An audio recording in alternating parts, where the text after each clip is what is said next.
Olha, e eu concordo com o Fernando Diniz, porque lances iguais ao de ontem, que foi a mão do Marlon Freitas, a bola na mão do Marlon Freitas, né? O Vasco pediu pênalti, o juizão não deu, o VAR olhou, não chamou, não foi isso?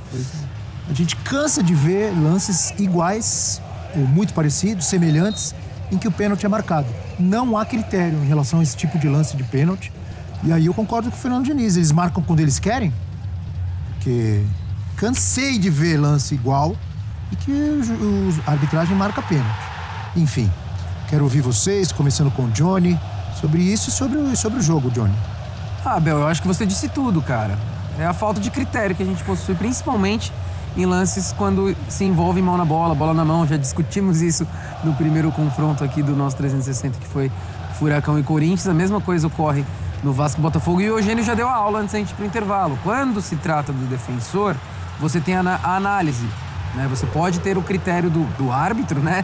Na partida, se foi com intenção, sem intenção de prejudicar o lance. E na visão do árbitro, o Marlon não quis ali interferir com o braço. Pra mim, a bola, assim, é meio óbvio que a bola bate no braço. Na interpretação, eu acho que assim, de cara eu olhei e falei, putz, eu marcaria. Eu marcaria o pênalti pro Vasco, que inclusive merecia um resultado melhor. Antes de a bola rolar, muita gente colocava o Botafogo como amplo favorito, mesmo em São Januário, até porque a atuação do Vasco contra o Corinthians em São Januário foi muito ruim, mas eu achei que o Vasco expôs fragilidades desse Botafogo, conseguiu pressionar no início do jogo, conseguiu ter chances para vencer e pode sair frustrado com o empate, porque o empate acaba sendo mais positivo para o Botafogo. Não só pelo pênalti, viu, Abel? Não marcado, mas também pelo que o Vasco apresentou ao longo de toda a partida. Uma das coisas que o Diniz fala na coletiva é sobre a parte criativa da equipe, né?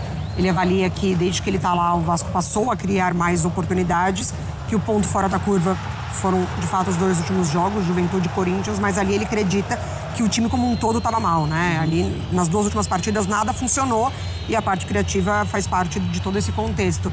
Ontem ele precisou lidar com a ausência do Tietê, então foi uma ausência muito sentida, porque é um jogador que estava ganhando essa regularidade com ele, sendo importante. E o Jair foi muito bem, né? Foi. Aparecendo ali para fazer o gol, um jogador que passou por várias situações do Vasco. O Jair ontem, junto enfim, com o Lucas Freitas, eles foram jogadores que mais tocaram na bola no jogo. Passou muito por eles, né? O jogo circulou muito por eles, mas aí o Lucas é aquela coisa do zagueiro. A bola pro lado, né? Mas do meio, assim, a partir do meio de campo, quem mais pegou na bola foi o Jair, que fez o gol também. Então acho que o Diniz ainda conseguiu lidar com a ausência do Tietê, criando ali um sistema com o Jair que deu muito certo, com o volante pisando na área e marcando. Achei que o Cauã foi muito bem também, o Cauã Barros, né? A gente chama de Barros.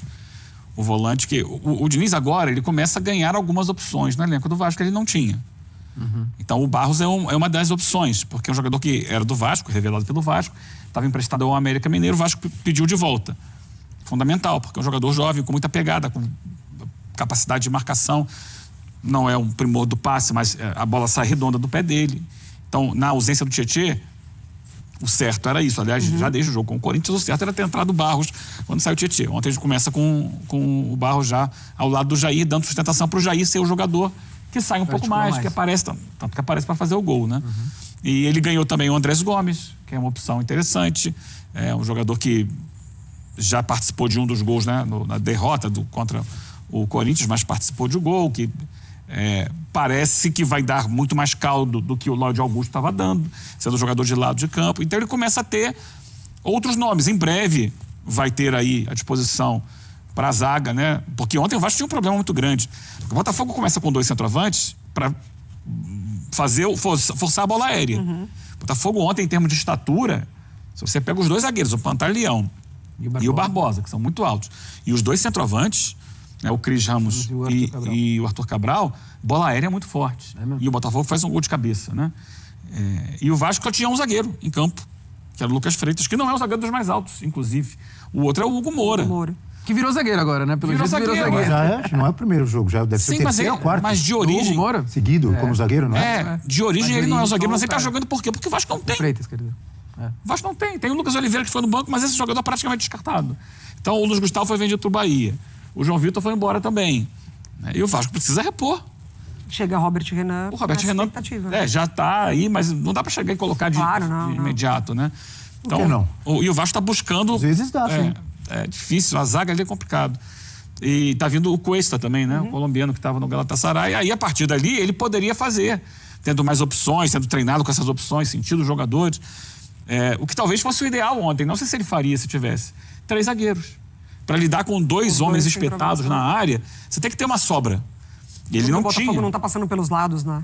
Hã? O jogo do Botafogo não tá passando pelos lados, Embora ontem o Ancelotti tenha dito, né? O David, que contava com o apoio dos laterais. Mas não são os pontas, né? Que trabalham para arrastar para abrir essa defesa. Traz muita bola para dentro e o Arthur também. É um jogo muito concentrado por dentro. Ele queria muito a ultrapassagem dos laterais, mas já no primeiro tempo o Alex Telles botou a mão na coxa e falou, tô fora. Porque é um desgaste, né? O Vitinho e o Alex Telles, se você pegar o número de jogos deles na temporada, são números altíssimos. E o Botafogo que começou ali gerando a situação de gol, 2 situações parecidas, inclusive, né? Antes do gol, uma jogada quase idêntica também, só que o Arthur Cabral pegou de raspão na bola.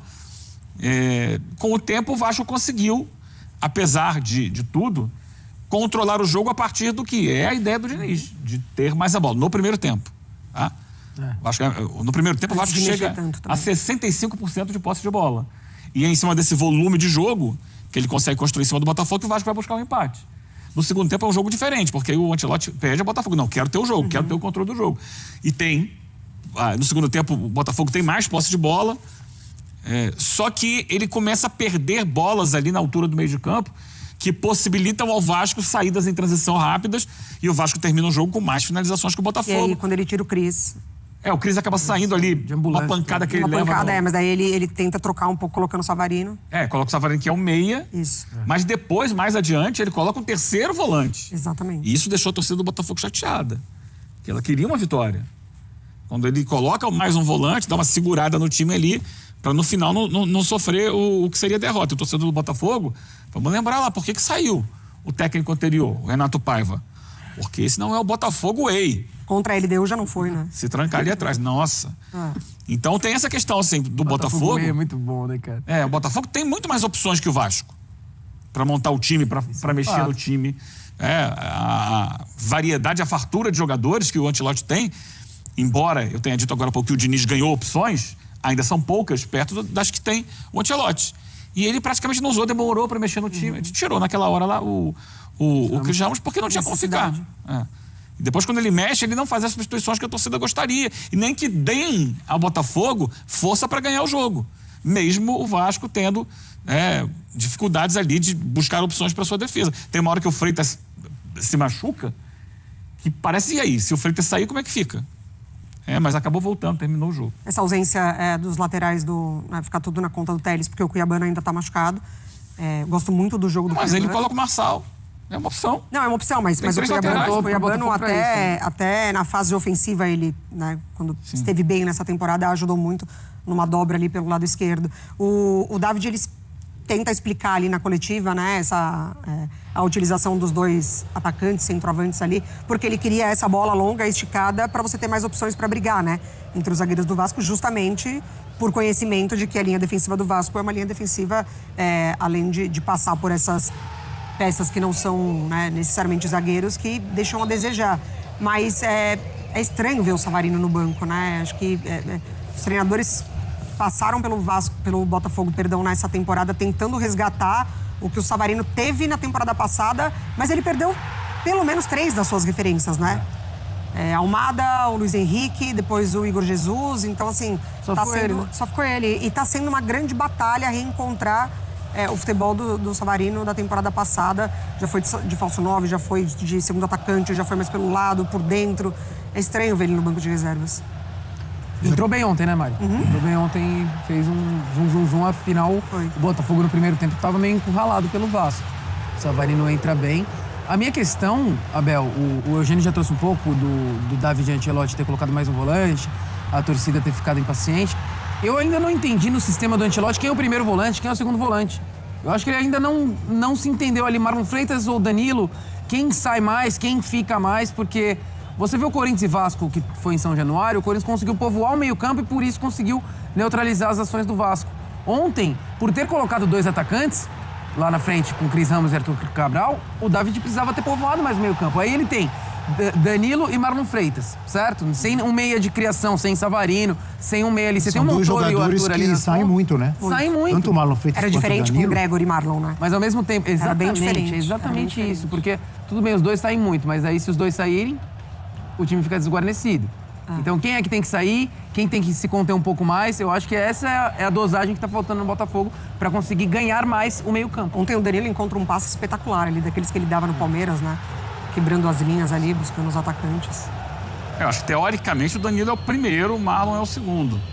Só que ele não tem a mesma postura do Gregory, né? Não, Exato. nenhum Ele é um dos jogador dois. que tem mais qualidade até para sair do que o Gregory, então ele sai mais E mesmo. gosta Daria de pra ter uma sair. alternância ali, né? Mas tem que ser muito conversado. O que tem o seu lado bom também. Ele tem essa qualidade, Claro, ele gosta de ir à frente, ajudar. Só Mas tem é que uma tomar questão de cuidado ajuste para não pros dois. desguarnecer, né? Desguarnecer, É uma questão de exato. ajuste quando você tem os dois. Porque se o Vasco perdeu pro Corinthians muito no meio de campo, ontem o Botafogo não conseguiu repetir o que o Corinthians fez, né? Exatamente. Especialmente no primeiro tempo, o meio de campo do Vasco, ele tomou conta do jogo. Ele conseguiu superar o meio campo do Botafogo. No segundo tempo a coisa muda um pouco, mas ainda assim perde muita bola ali naquela faixa que possibilita contra-ataque do Vasco. E já temos o Eugênio no nosso telão, para o Eugênio trazer a análise tática do F360 com o olho leal de Eugênio Leal. Abel, no domingo, a grande polêmica do jogo foi a discussão do Fernando Diniz com o Rayhan. E qual foi a origem da discussão do Fernando Diniz com o Rayhan? Porque ele chamou a atenção daquela maneira ríspida do seu jogador. Por causa desse gol aqui que a gente vai ver. O primeiro gol do Corinthians naquela partida. Na teoria é o seguinte, Abel. Você tem do lado do campo aqui, o lateral marca o ponta adversário. Quando o lateral do outro time sobe, quem tem que marcar é o ponta daquele lado. No caso aqui, o Bidu tem que ser marcado por quem? Pelo Rayhan. É. Vamos ver o lance do gol. E aqui sai a origem daquela discussão. Bola invertida aqui na ponta, o Bidu recebe e o Rayhan está onde? O Rayhan está aqui dentro. Longe. Marcando quem? Marcando ninguém. Então, a reclamação naquele momento, aí a gente já debateu sobre isso, né? De como foi aquela Tá sendo bonzinho reclamação falar do reclamação. Diniz. Ele deveria estar aqui impedindo esse passe. Não é isso? Não estava. O que acontece nessa jogada é que o Bidu vai achar um passe. Aqui, ó, pro Maicon que vem de trás fazer o gol do Corinthians. Olha o passe, ó. Olha o Maicon vindo de trás. Passe do lateral, mais ou menos na marca do pênalti, e vai fazer o gol com o pé esquerdo, o Maicon. Beleza? Vamos pro jogo de ontem, Vasco e Botafogo. No mesmo lado, inclusive, do campo, né? A bola vai chegar de novo aqui na lateral esquerda. Montoro abre. Quem é que recebe essa bola? O lateral. Sim. Que no caso aqui é o Alex Telles. Onde está o Rayhan? Está no mesmo lugar de domingo. Ele continua sem bloquear. Porque aqui o lateral do Vasco, que nesse caso era o PH, tinha que estar de olho no Montoro que estava passando. O Diniz até fala sobre isso, né? Se eu tivesse que fazer um ajuste, seria Aqui exatamente não é. nessas peças. E essa bola vai basicamente no mesmo lugar que a bola do domingo. Sai um pouco mais de trás, mas vai chegar aqui. Lá na área, no mesmo ponto. Só que a diferença é que agora o gol é de cabeça. O gol do Michael foi com o pé. Essa bola vem por cima, a outra vem por baixo. Olha ali, no mesmo lugar. Caramba, é no mesmo lugar mesmo. O desenho é o mesmo. Nessa situação, o Diniz avaliou mais como mérito do Botafogo. Ele falou, se eu tivesse que fazer um ajuste, sim, seria nesse posicionamento do Rayhan, porque o PH estava muito distante, ele não conseguiria chegar, né, no Telles, né, no lateral. Mas ele caracterizou ali como mérito do Botafogo. Talvez aquela bronca tenha rolado uma conversinha ali de meio de semana para o tom hoje ser mais ameno. Mas então, aquele tom... Foi acima. Obviamente que é inaceitável. Mas a situação se repete. Apareceu, exato. Porque assim, não adianta você dar bronca e não corrigir. Claro. Você tem que, antes de pensar Ou em dar bronca... tomar a bronca assim, e não... Meu filho, vem aqui. Sim. Tá vendo o lateral esquerdo do outro time? Você não pode deixar ele receber essa bola livre e armar para fazer o passe. Não adianta ficar querendo dar bronca. Você não cai do jeito que ele deu. Ele tem que tem que educar o jogador para aquela posição. Ali é uma longa troca de passes do Botafogo, como tinha sido também uma longa troca de passes do Corinthians. E aqui, o que é que faz o Rayhan aqui? Se o Telles está aberto lá sozinho. É isso que ele tem que impedir, dessa bola sair para chegar na entrada da área. Então, apenas para pontuar que são erros que se repetem, e aí você vai falar do jogador, mas que o jogador precisa ser orientado pelo técnico para fazer isso. Se o técnico orientou... Aparentemente o técnico está orientando. Ele deu bronca. Eu não vi ele orientar, ele deu bronca. Se ele orientou do domingo para cá... Mas a orientação e o ninguém jogador viu. não cumpre a orientação é durante o treino, Eugênio. Então, claro que você não viu. Então, tô falando. Como eu não vi, eu não sei se aconteceu ou não aconteceu. Se ele falou e o jogador não fez, ele tem que tirar e colocar alguém para fazer essa função. O problema é que esse alguém, de repente, consegue marcar, mas não faz gol que o Ryan faz lá na frente. Tá bom, mas aí então você vai todo jogo ficar tomando gol ali? Qual é o próximo jogo do Vasco? Eu não sei de cabeça. Sport. O Sport. Ilha o do Sport já Retiro. sabe o seguinte, ó. Ah, vai ser o Ryan ali, beleza. Lateral passa, que ele não vai acompanhar, vai fazer o cruzamento. Porque tá exposto. Ele tem que corrigir essa situação. Ou então coloca o Ryan para jogar em outra posição, centraliza ele e tal, que não tem a obrigação de fazer essa cobertura, porque tá sendo falha. Mas daí você tem que tirar o Verratti. Né? É um dilema, cara. O ideal é o Ryan executar o que o professor tá pedindo, né? É isso. Também penso assim. É o ideal. Você não vai levar mais bronca, hein, Ryan? E a bronca do professor ali... praticamente idênticos. Aqui uma bola vai por cima, o jogador está mais avançado, outra bola vai por baixo e o jogador está um pouco mais atrás. Hein? Mas a construção da jogada é a mesma. É básico. Os jogadores têm que fazer isso hoje, o atacante, no futebol de hoje. Não só de hoje, já de um bom tempo, né? Sim. Tem que acompanhar.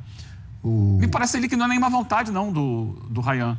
É desconhecimento de onde ele tem que estar em determinado momento do jogo. Ele não tem que estar lá na frente, ele tem que, tem que baixar, fazer a linha ali, aberta pelo lado do campo. Por falar em Fernando Diniz, ou ainda no Fernando Diniz, ele reclamou, a gente viu ali no trecho que a gente acompanhou da entrevista dele, ele reclamando sobre o pênalti não marcado a favor do Vasco, a bola na mão do Marlon Freitas. E ele comparou com outros lances, e a gente vai mostrar esses lances, com lances de outras partidas, tá? Ele fez a comparação. Então aí a gente vê o lance de ontem, bola na mão do Marlon Freitas, olha, e o Daronco até gesticulando, mostrando que ele interpretou que não houve o pênalti. Não é esse lance ainda. É na continuação. Agora. É agora, ó. É uma pressão grande do Vasco, né? É o que o pessoal fala do como é que é? O braço ampliado, como é que é a expressão? De ampliar o espaço do corpo. Ele tava com o braço tava com essa ampliação. Bom, ele citou esse lance aí, Juventude e Vasco, ó. Bola na mão do Piton. Bem no comecinho do jogo, né? São lances diferentes, tá? A gente vai falar. Foi marcado o pênalti pro Juventude, não foi? Foi. Foi. Como aí também foi marcado o pênalti. E aí foi marcado o pênalti para a LDU contra o Botafogo, ó. Marlon Freitas também, ó. Foi. Olha aí. São lances Nossa, essa pra mim ele diferentes. busca, inclusive, o contato na bola, né, do Marlon. Do respeito ao Diniz. A gente mostrou os lances que o Diniz citou na entrevista, Lance tá? de ontem. Foi. Vamos lá. Uma coisa que o Simon me ensinou já há algum tempo é que é o seguinte: se a bola toca no braço do jogador e esse braço está na frente do corpo, ou seja, imagina que ele não tem o braço, a bola vai bater no corpo do mesmo jeito. Não precisa estar colado aqui. Pode estar aqui, pode estar aqui. Mas você sabe que a bola, se não bater no braço, vai bater no corpo, que é o caso ontem. A bola bateria no corpo, no tórax, no sovaco. Sei não, hein? Sim, olha a imagem com calma que você vai perceber isso. Não, senhor. A bola ia na direção do corpo. Discordo. A bola ia na direção do corpo do Marlon Freitas. Então essa é a interpretação, que é um caso diferente dos lances citados ali pelo Diniz, que a gente acabou de ver. Eu acho que eu tô com o Eugênio. Olha aí, ó. A bola ia bater na parte lateral do Mas eu tô na tórax dúvida se ali. ela não pega primeiro na mão. O movimento da mão dele, assim, percebendo o toque da bola. Na mesma direção. Esse caso aí é um bloqueio, claro, é um bloqueio. Olha só, não tem corpo nenhum. A bola já passou pelo corpo. Aí ampliou, né? Aí ampliou esse Ia espaço. bater no corpo também. Não, igual, não ia. igual. Não ia bater no corpo. Mesma coisa. A mão tá à frente do corpo. A mão tá à frente do corpo. Olha lá. E Tá dá na até frente, pra ver não? mesmo, assim. Como que tá na frente? Claro que tá. Ó, Abel, olha a trajetória da bola. Ele tá com a mão pra trás? Não, Abel, a trajetória da bola. E aí, o Marlon Freitas obviamente amplia o espaço do corpo. Ele busca a bola. Ele faz o busca a movimento. bola, mas aí não... Ele faz o movimento como. ampliando o espaço do corpo. Olha aqui, ó. Ó, ele vai em direção a ela. Oi, abriu o braço. Essa sim. Esse é claro. Essa sim. Esse é claro. Essa é O outro muito não. pênalti. O outro, a bola bate no braço dele, mas tá na frente do corpo. Essa é a minha interpretação, que eu imagino tenha sido, no lance de ontem, a interpretação da arbitragem também. Não só do Daronco, como também do árbitro de Pra mim, a de ontem também é pênalti. E não só pra mim, pra trocentos árbitros do Brasileirão, da Copa do Brasil, eles marcam pênalti também no lance igual de ontem. O Diniz tem razão em reclamar. Critério, tem que ter critério. É pênalti às vezes e às vezes não é? Como é que pode? É que os critérios definidos hoje para a arbitragem difíceis. são critérios muito específicos.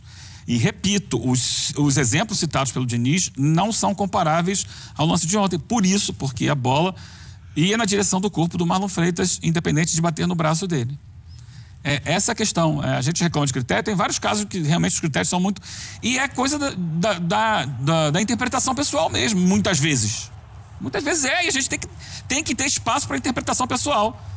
Mas, nesse caso, não vejo esse problema do critério, porque ele não amplia o corpo, né? O espaço do corpo. O Daronco está de frente. Tá? E a bola está de frente pro jogador assim, também. Ó.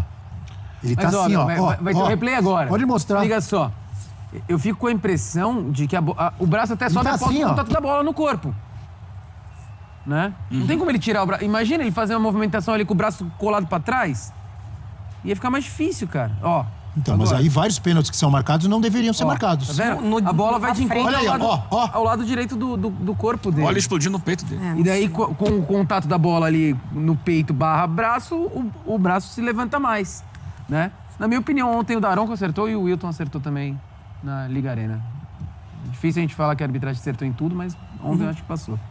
Muito bem. Um abraço para o amigo Carlos Eugênio Simon. Monstro. Sempre nos acompanha, tomando seu chimarrão. Simon, se eu estiver errado, você manda mensagem aqui. Aí ele fala, não é nada disso. Mas o que eu aprendi com ele foi isso, que a bola indo na direção do corpo, o braço à frente, não é pênalti. A gente vai para o... Do Vasco, hora de falar de como esse resultado foi para o Botafogo ontem com uma escalação diferente, né? Com 2 centroavantes. E acabou até dando certo, né? É isso, Jô. O engraçado ontem, sabe o que foi?